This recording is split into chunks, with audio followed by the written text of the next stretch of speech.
Thank you, Mr. Speaker. Since the tragedy the nation witnessed in Orlando about 10 days ago, a tragedy that struck at the heart of the American people, struck at the heart of the LGBT community, we have a nation that feels less secure, a nation looking to Congress for answers.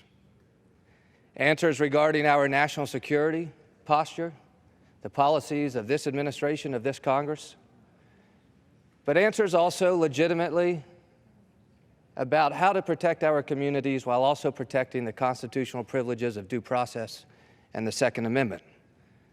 They are very legitimate questions we cannot turn a deaf ear to. We answer to the American people. They entrust us to serve. I was in Florida the weekend of the attacks. And when I left Florida to fly up here, I left a state, a community that was united in grieving, united in mourning, and united in resolve to do something about it. And I arrived at an institution as divided as ever. Folks, it is not constructive to shout shame to your colleagues. It is not constructive to suggest that one side of the aisle is complicit in mass attacks on our nation, simply because some of us have grave concerns about the proposal that for 2 years has been offered that we believe is flawed in recognizing constitutional protections. But it is also not acceptable to embrace inaction, and that is true on my side of the aisle as well. I have voted against the Democratic proposal in committee for a couple of years, and here's why. This is important for the American people to understand. If you are on a watch list, you should not be able to buy a gun. But if you are wrongfully on that, and you are a law-abiding American citizen, your constitutional protections should be provided for. You see, when an individual today is not allowed to purchase a firearm, the 7, 8, 9 classes of individuals, they are all post-adjudication.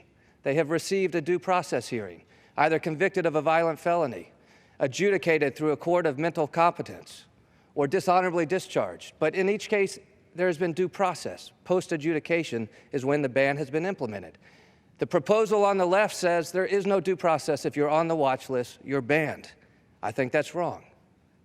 But let's lead on our side of the aisle. Let's lead as a body and figure this out together. Last week, I circulated a proposal. I didn't introduce it last week. I circulated it. I said to all my colleagues, help me make this better.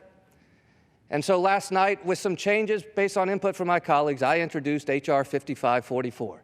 And it makes changes. It accepts the proposal that no fly, no buy.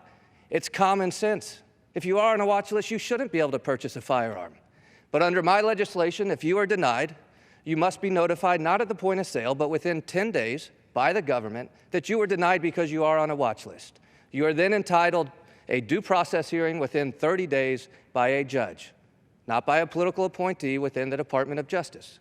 The government must then demonstrate by a preponderance of the evidence, a 51-49 burden, why you should be prohibited. And if they can do that, you are prohibited. If they cannot satisfy that burden, your Second Amendment rights remain intact. Importantly, the individual is entitled to all unclassified information against them. The hearing is private to protect the privacy of the individual and the interests of government. As a result of circulating it, I've also added a provision by a colleague of mine in the Senate that if a terror investigation has been closed and someone's been removed from the watch list, they later go to purchase a firearm, the FBI should be notified. I think that's reasonable. That is H.R. 5544. And I ask for your consideration. I ask for you to help make it better. The terror strike in Orlando struck at the heart of America. And yes, it struck in the name of ISIS, a terrorist who proclaimed he was doing it in the name of radical Islam. Those were his words. But it also struck at the heart of an LGBT community that for generations had been fighting for freedom. And they saw that freedom attacked. Americans, all Americans, feel less safe now.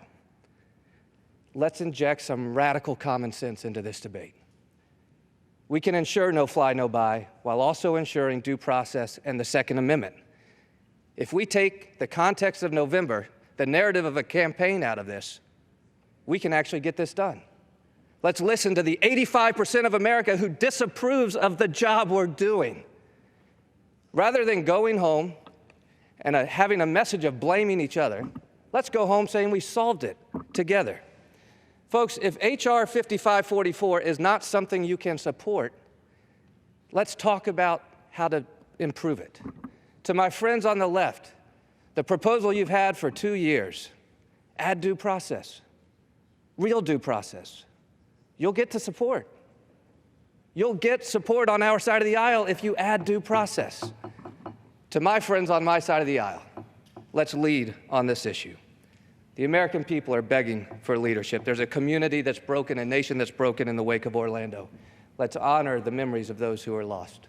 Let's do right by the American people, do right by the surviving families. Let's do something. Thank you, Mr. Speaker. I yield back.